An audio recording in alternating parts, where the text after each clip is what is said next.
You know what's dangerous? A woman who stops shrinking herself to fit into the box society gave her. A man who refuses to be average when the world keeps telling him to settle. And you, when you finally stop comparing your chapter 1 to someone's chapter 20 and decide to become the best damn version of yourself. Let me tell you something powerful. Becoming your best self isn't a luxury, it's your responsibility. The world doesn't need more perfect people, it needs more real ones. Raw, unfiltered, evolving. And if you're ready, if you're done playing small, then buckle up. This next 15 minutes might just change how you see yourself forever. Stop apologizing for who you are. That's the first step to freedom. Too often, we walk into rooms and shrink. Not because we are small, but because we've been conditioned to believe that confidence is arrogance, that strength is intimidation, that ambition is unattractive. But let me ask you, how long will you keep apologizing for breathing fire when the world keeps handing you smoke? You're not too loud. You've just been surrounded by people who've forgotten how to listen. You're not too emotional. You simply feel deeply in a world that praises indifference. You're not too ambitious. You just dream beyond the ceiling others settled for. And yet, every day, people apologize for their passion, their personality, their presence, just to make others comfortable. And in that act, you bury parts of yourself, thinking that's what maturity looks like. But suppression is not strength. Dimming your light so others don't feel blind is not humility, it's self-abandonment. A girl who wanted to sing at the school talent show, but after being told her voice was too sharp, she never sang in public again. She spent her adult life humming tunes in private, with a voice that still had magic, but she believed she wasn't good enough. Or the boy who loved to dance but was called girly, so he stuffed his joy deep into silence. What if that voice could have become the next star? What if those moves could have inspired millions? But we'll never know because they spent their lives apologizing for their truth. You owe no apology for the things that make you different. The world does not need more copies. It needs originals. Think about this. If Oprah had apologized for being too opinionated, or if Priyanka Chopra had apologized for breaking into Hollywood as a brown woman in a white world, where would inspiration live? Greatness is never born from apology. It's born from unapologetic ownership of who you are. In your daily life, how many times have you said sorry when you actually meant thank you? Sorry I'm late instead of thank you for waiting. Sorry I'm emotional instead of thank you for holding space for my feelings. We are taught to constantly shrink, to be digestible, to tone it down. Why? Because powerful presence intimidates fragile egos. But that's not your burden to carry. You're allowed to take up space. You're allowed to laugh loud, cry hard, dream big, and live fully. You're allowed to say, "This is who I am," without asking anyone for permission. Think of that colleague who always voices her opinions in meetings, and they label her difficult. But guess what? That same woman is the one who climbs the ladder while others remain afraid to be heard. Think of the mother who chose to leave a toxic marriage and rebuild her life alone with her kids. Society judged her, but she never apologized, and now she stands as a symbol of strength to her daughters, teaching them that survival isn't shameful, it's sacred. You don't need to explain your worth. It doesn't need a presentation. Your energy is your signature. Stop editing your spirit just so someone else can understand it. Not everyone is meant to, and that's okay. Real ones won't be threatened by your truth. They'll celebrate it. You weren't born to be liked by everyone. You were born to be loved by the right ones. The ones who don't ask you to apologize for your brilliance, your chaos, your fire. You don't need to say sorry for wanting more, needing peace, demanding respect, or choosing yourself.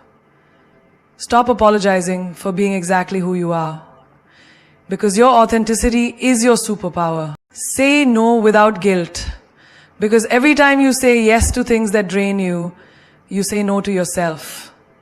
And one of the most courageous acts of self-love is setting boundaries without needing to justify them. In a world that glorifies people-pleasing, silence often feels safer than self-respect. But silence doesn't protect your peace. It destroys it, slowly. You were not born to be a doormat in someone else's journey. You were born to walk your own, with pride, with purpose, with power. Look around. We've been trained from childhood to prioritize politeness over our own feelings. When someone asks you to do something, and every part of you screams, "I don't want to," but you still smile and say, "Sure," that's not kindness. That's fear disguised as obedience. Fear of being disliked. Fear of being labeled selfish. Fear of losing validation. But here's the truth. Saying yes when your soul says no is the slowest kind of self-sabotage. Imagine the woman who gets off her 9-to-5 shift, completely exhausted. Her body aches, her mind is spinning, but a friend calls, asking for help moving furniture that weekend. She wants to say no. She has errands, she has rest to catch up on. But instead, she says yes. Not out of love, out of guilt. She drags herself to help, runs herself to the ground, and no one even notices the cost. She's praised for being reliable, but inside, she's breaking. You see, no one claps for your burnout. No one rewards your quiet suffering. The only one who pays the price is you. Think of the man who keeps working overtime because he doesn't want to disappoint his boss. He misses dinners, family time, self-care, all because he couldn't say no to one more task. He believes it's what makes him valuable. But one day, when he finally collapses from stress or burnout, they'll replace him in a week. That's the harsh truth of life. Your boundaries are your job to protect. No one else will do it for you. Or consider the young girl who keeps attending events she dreads, going out with people who exhaust her, just so she's not called boring or antisocial. She laughs when she doesn't feel like laughing. She shows up when her heart's not in it. And slowly, piece by piece, she loses the real version of herself, all for temporary acceptance from people who wouldn't notice her absence if she vanished. You don't owe your time to anyone who doesn't honor your truth. Saying no is not rejection, it's redirection. When you say no to chaos, you say yes to clarity. When you say no to toxicity, you say yes to healing. When you say no to toxicity, you say yes to healing. When you say no to pleasing others at your own expense, you say yes to growth. You deserve to rest without apologizing. You deserve to decline without over-explaining. You deserve to honor your needs without dressing them up as favors. The power of no is magnetic. The person who knows their limits commands respect. They walk into rooms with grace, not guilt. They choose their peace over people's perception. They choose long-term well-being over short-term approval. And you know what's wild? The more you say no to what doesn't serve you, the more your life aligns with what does. You create space for real connections. real purpose, real joy. The next time someone asks you to do something and your gut says no, honor that voice.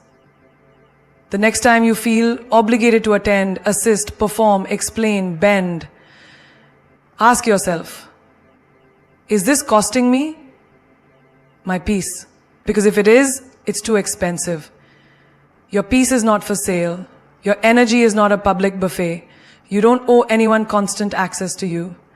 And most importantly, your worth does not increase by how much of yourself you give away. Rewrite the narrative, because the story you've been told isn't the story you have to live. You are not the broken chapters others forced upon you, nor the label they threw on you in passing. You are the author, the editor, the publisher. And if you don't like the script, you have every right to change the plot. Just because you were cast as the weak one, the quiet one, the backup plan, the almost, doesn't mean that's who you have to remain. You get to rise from that. Think about the student who failed her math exam once, and from that moment on, every teacher said she wasn't math-minded, so she stopped trying. She believed them. She let that one grade become her identity. But what if someone had told her that failure is feedback, not a final sentence? What if she had rewritten the narrative to say, I learned differently, and that's okay? She might have become a scientist, an engineer, a coder, but instead, she carried someone else's words as her truth. Words are powerful, but your belief in them is even more powerful. Zeh. And I'm going to think of the boy who was always told he was too sensitive. Every time he cried, he heard, man up. Every time he felt deeply, they mocked him. So he stopped feeling. He buried his emotions. And now, as a man, he struggles to love, to express, to connect.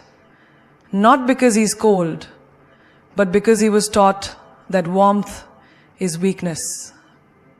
But the truth is, sensitivity is strength. Empathy is leadership. But the truth is, sensitivity is strength. Empathy is leadership. The narrative he inherited was false. And until he rewrites it, he'll keep living inside a lie that was never his to begin with.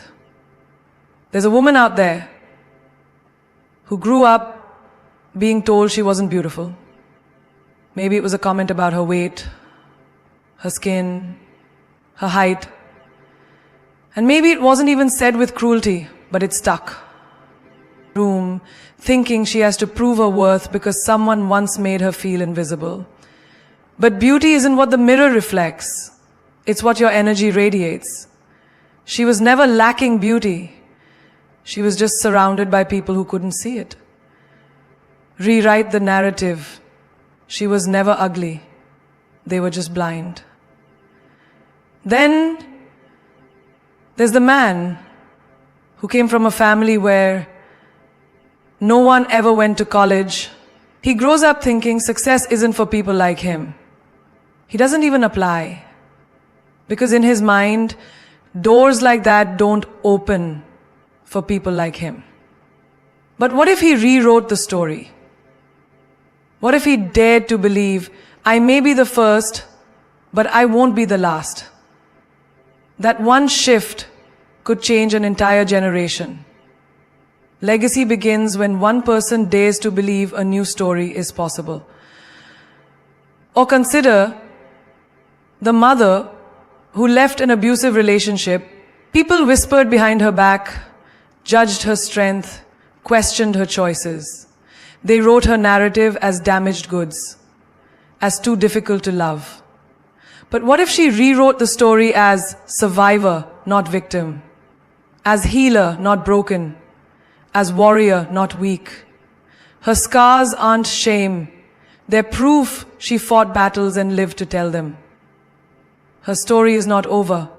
It's just getting powerful. You see, narratives are often written for us before we can speak for ourselves, by society, by culture, by fear. But the moment you realize you hold the pen, everything changes.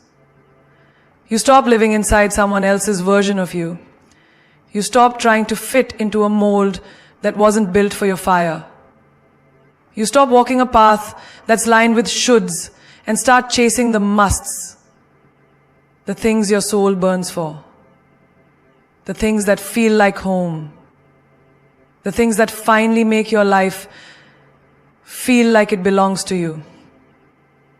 Heal, then build. Because anything constructed on a wounded foundation will eventually collapse under its own weight. You cannot pour cement over pain and call it strength. You cannot decorate dysfunction and pretend it's peace. Healing is not a delay in the journey. It is the preparation for what's to come. Too many people are rushing to build careers, relationships, families, all while bleeding silently from wounds they never dared to clean. But unhealed wounds leak into every corner of your life, staining even the purest intentions. You don't get to skip healing if you want something that lasts. Picture a woman who jumps from one relationship to another because she can't stand being alone.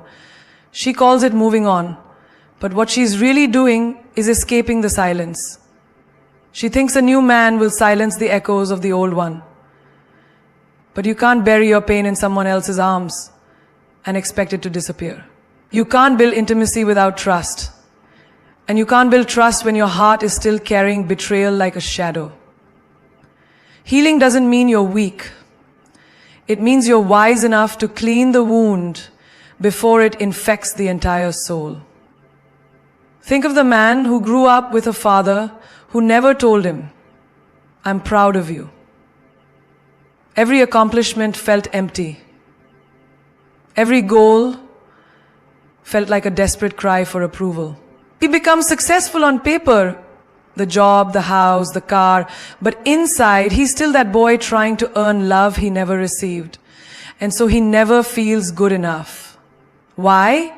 Because no amount of achievement can heal the wounds of neglect.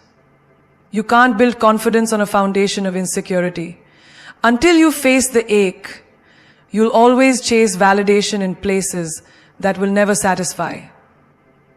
There's a young girl who was bullied in school, called ugly, awkward, unwanted. So she grows up thinking her value is in how well she performs for others. She becomes a perfectionist, a people pleaser, always saying yes, never standing up for herself, terrified of rejection. But you can't build self-worth from the approval of people who don't even know your name. She doesn't need applause. She needs to go back to that version of herself and tell her, you were always enough, even when they couldn't see it. Healing isn't forgetting the past, it's reclaiming your power from it. Now imagine someone building a business, driven not by passion but by revenge. "I'll show them," they whisper, as if proving others wrong is the same as finding purpose. But what happens when the applause dies down?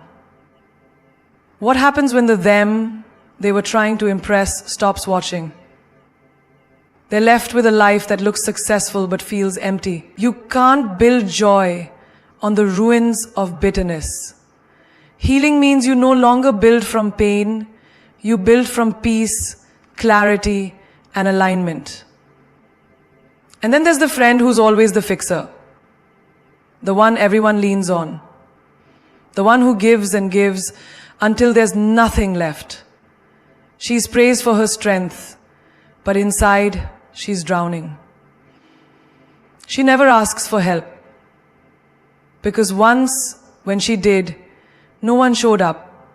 So now she wears strength like armor, but underneath she's exhausted.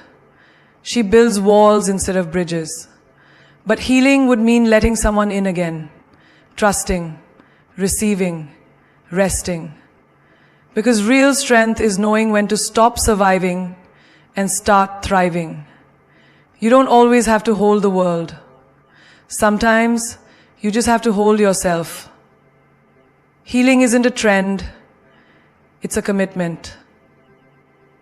A radical act of love. It's the decision to stop reliving your trauma through your choices, to stop projecting old pain onto new opportunities, to stop blaming the world for what you refuse to face. When you heal, you don't just feel better, you become better, more intentional, more whole, more powerful. Because now, you're not building to prove anything.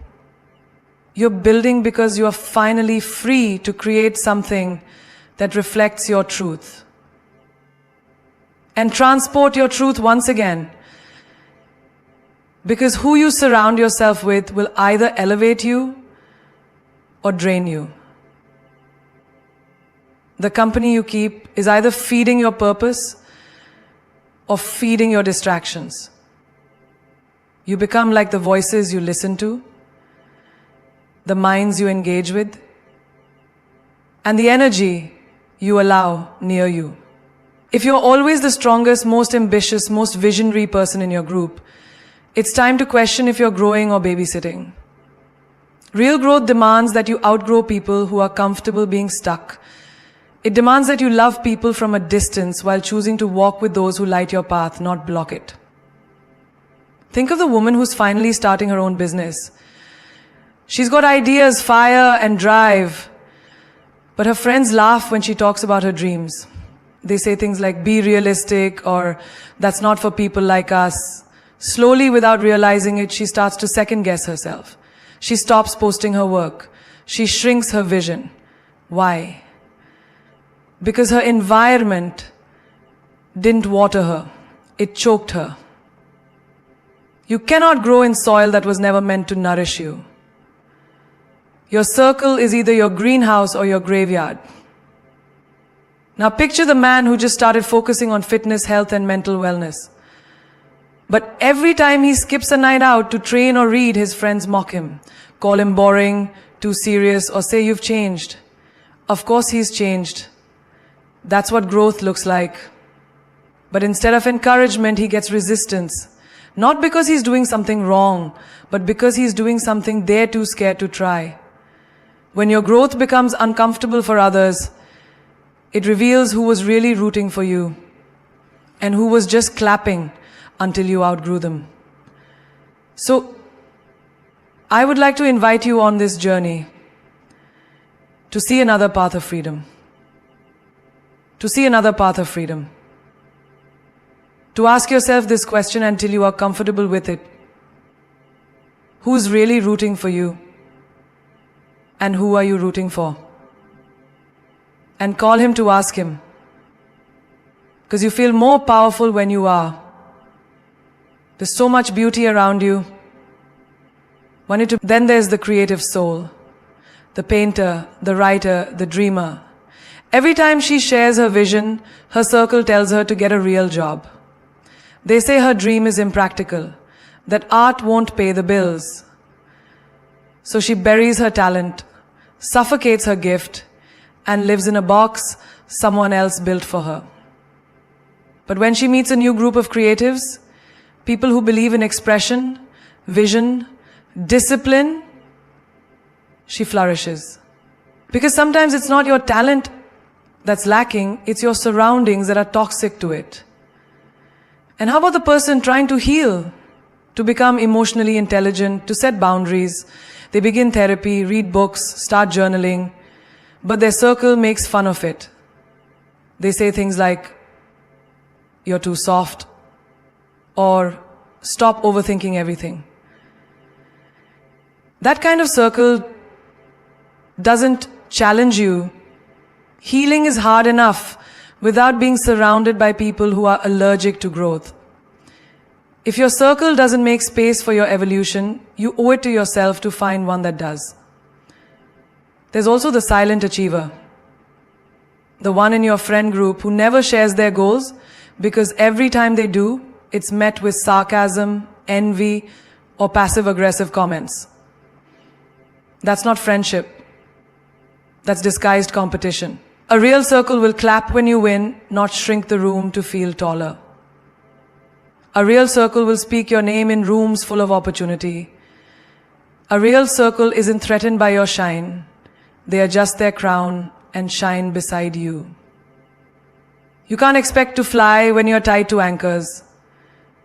You can't reach new levels with people who are still stuck in old mindsets. Loyalty to a stagnant circle is betrayal to your future self. It's okay to love people from the past without carrying them into your future. Some relationships were only meant to teach you, not to walk with you forever. So pay attention to how people respond to your growth.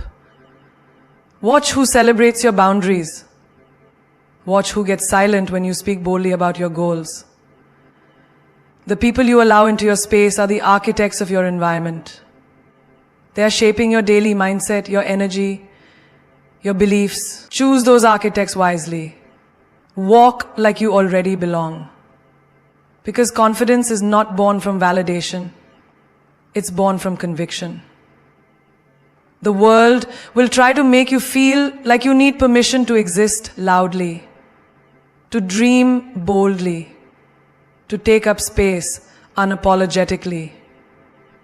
But you were never meant to audition for rooms you were born to own. The real shift happens when you stop walking in with your head down, hoping to be accepted, and start walking in knowing you bring something to the table no one else does. When you believe that your presence is a privilege, not a burden, everything changes. Imagine a young woman stepping into a boardroom for her first big meeting.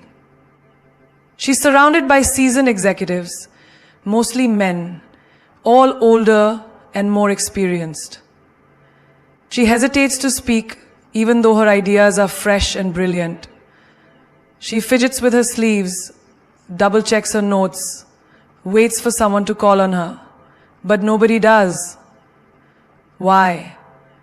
Because she didn't enter like she belonged. She entered like she was trying to be allowed. The moment she decides that she doesn't need external affirmation to validate her worth, she speaks with clarity, with purpose, with presence. And that room starts to listen, not because she got louder, but because she got rooted. Or think of the guy who's always had a passion for fashion in a town that only values sports and business. Every time he dresses the way he loves, colorful, bold, creative, people look at him funny. He starts to tone it down just to fit in.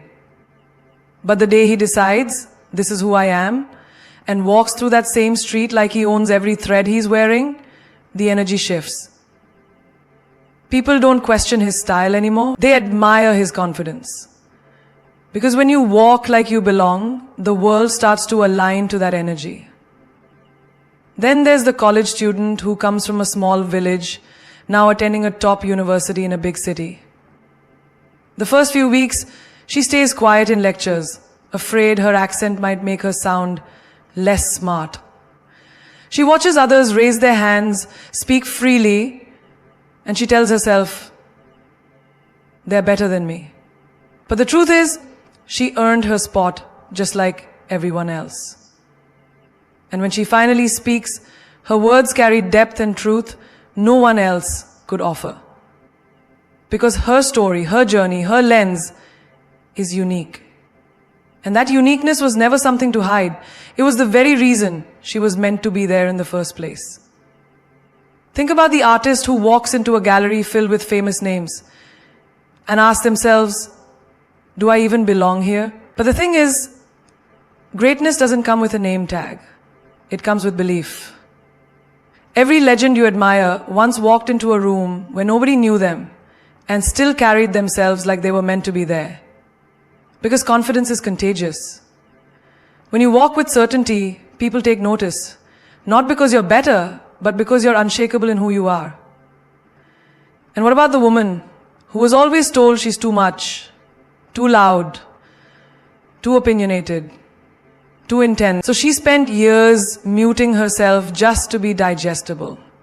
But when she finally steps into her truth and walks into rooms with that same fire, not trying to fit in, but to stand out, She doesn't just get noticed, she gets respected. Because authenticity radiates louder than perfection ever will. She belongs not because they said so, but because she decided so. No more waiting for permission to dream big. No more hesitating before raising your hand. No more dimming yourself so others feel comfortable. Walk like the room needs you, because it does. Walk like the opportunity is lucky to have your talent, your voice, your energy. Because when you move like you already belong, you start attracting spaces that match your self-worth. And the world doesn't just respond to your presence, it adjusts to it. You were never meant to stay stuck in a version of yourself that played it safe, that feared judgment, that kept shrinking just to keep others comfortable. You were born to evolve, to stretch, to rise, to become the version of yourself that doesn't just survive, but shines. And that version of you, it's not waiting in the future. It's already within you, screaming, waiting, begging to be unleashed. The world will try to box you in. They will label you by your past, define you by your scars, reduce you to the roles they feel safe with. But you don't belong in their limitations. You belong in your liberation. You are not here to be understood by everyone. You are here to understand yourself so deeply that the world either aligns or moves out of the way. There is a fire in you that mediocrity cannot handle. There is a light in you that dull people will never appreciate. There is a vision in you that small minds cannot comprehend. And that's okay, because your destiny was never meant to be approved by them. Don't you dare ask for validation from people who've never walked your path. Don't you dare look for your reflection in broken mirrors. What you carry is rare, and rare is often rejected before it's respected. Every time you doubt yourself, I want you to remember this. Lions do not lose sleep over the opinions of sheep. You are not here to entertain the noise. You are here to dominate your voice.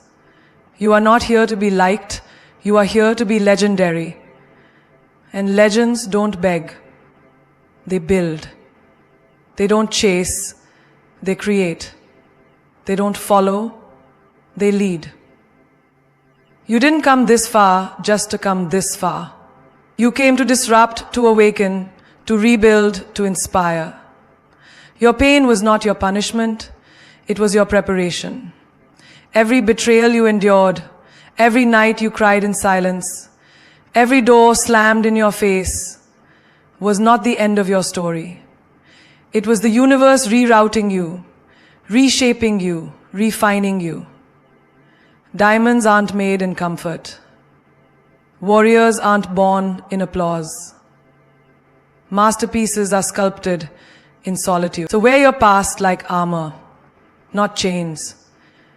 You want to become the best version of yourself?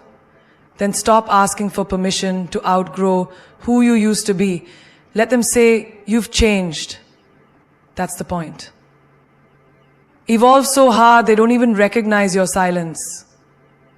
Let your absence be louder than your presence ever was. Let your growth offend the ones who were committed to misunderstanding you. Look in the mirror. That reflection you see, that's your greatest competition and your greatest weapon. Don't underestimate her. How did you become him? You'll smile and say, I stopped running from my pain, I started walking toward my power, and I never looked back. You'll say, I built the life they told me I couldn't, because I believed in myself louder than they doubted me. You'll say, I didn't find myself, I created myself. So stand tall, walk proud, speak with fire, move with grace, be unshakable, be undeniable, be unforgettable. Because the best version of you isn't waiting in tomorrow, it's rising from within you right now. And the world, it better be ready. Because you're not coming to fit in, you're coming to take your place.